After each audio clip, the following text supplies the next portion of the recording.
എന്തിനാണ് ഇന്ദിരാഗാന്ധിയുടെ കാലഘട്ടത്തിലും അതുപോലെ അടൽ ബിഹാരി വാജ്പേയിയുടെ കാലഘട്ടത്തിലും നമുക്ക് ഈ നമ്പർ മാറ്റേണ്ടതില്ല, ഈ 543 എന്നുള്ള സംഖ്യയിൽ മാറ്റം വരുത്തേണ്ടതില്ല, നിയമസഭകളുടെ അംഗബലത്തിൽ മാറ്റം വരുത്തേണ്ടതില്ല എന്ന് തീരുമാനിക്കാനുള്ള കാരണം എന്താണ്? രണ്ട് കാരണമുണ്ട്. ഒന്ന്, പാർലമെൻ്ററി ഡെമോക്രസി ഒരർത്ഥവത്തായിട്ടായിരിക്കണം പ്രവർത്തിക്കേണ്ടത്.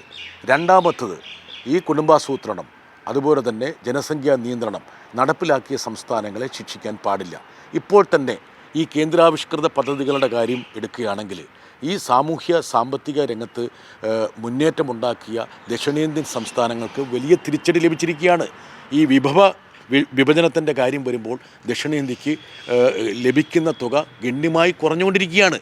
അപ്പോൾ ഇനി ഈ സാമ്പത്തിക കാര്യങ്ങളിലുള്ള ഈ അടിമത്തം ഇനി രാഷ്ട്രീയ കാര്യങ്ങളിൽ കൂടി ഉണ്ടാകുക എന്ന് ഉറപ്പുവരുത്തുന്നതാണ്. അതുകൊണ്ട് ഇത് കേവലം ആർക്ക് ദക്ഷിണേന്ത്യക്ക് ഇനി ലാഭം ഉണ്ടാവുമോ നഷ്ടമുണ്ടാവുമോ എന്നതിനപ്പുറത്ത് വിപുലമായിട്ടുള്ള ഒരു പാർലമെൻ്ററി ഡെമോക്രസിയുടെ സാർത്ഥകമായ പ്രവർത്തനത്തെ കൂടി മുൻനിർത്തി വേണം ഇത് ചർച്ച ചെയ്യാൻ വേണ്ടി. ഇപ്പോൾ എന്തോ ഈ ഓരോ മണ്ഡലങ്ങളുടെയും ജനസംഖ്യ അല്ലെങ്കിൽ വോട്ടർമാരുടെ എണ്ണം വർദ്ധിപ്പിച്ചു, അതുകൊണ്ട് അതിന് അനുവാദമായിട്ട് ആൾക്കാരുടെ എണ്ണം വർദ്ധിപ്പിക്കണമെന്ന് പറഞ്ഞാൽ കുറച്ച് കഴിയുമ്പോൾ സ്റ്റേഡിയത്തിൽ വെച്ചായിരിക്കണോ പാർലമെൻറ്റ് ചേരേണ്ടത്?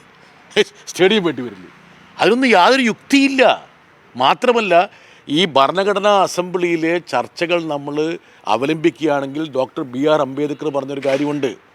ഈ പ്രാദേശികമായ ജനങ്ങളുടെ പ്രശ്നത്തിൽ ഇടപെടലിനപ്പുറത്ത് നിയമനിർമ്മാണത്തിലും നയരൂപീകരണത്തിലും അതുപോലെ ഗവൺമെൻറ്റിൻ്റെ ഉത്തരവാദിത്വം ഉറപ്പിക്കുന്നതിലുമായിരിക്കണം MP-മാർ ശ്രദ്ധ ചെലുത്തേണ്ടത്. അല്ലാതെ ഇപ്പോൾ കാണുന്നൊരു പ്രവണതയുണ്ട്, ഈ മരിച്ചടക്കിന് പോകുക, ജന്മദിന ആഘോഷത്തിന് പോകുക, കല്യാണത്തിന് പോകുക, വിരുന്നിന് പോകുക. അതല്ല MP-മാരെ കൊണ്ട് ഉദ്ദേശിക്കുന്നത്.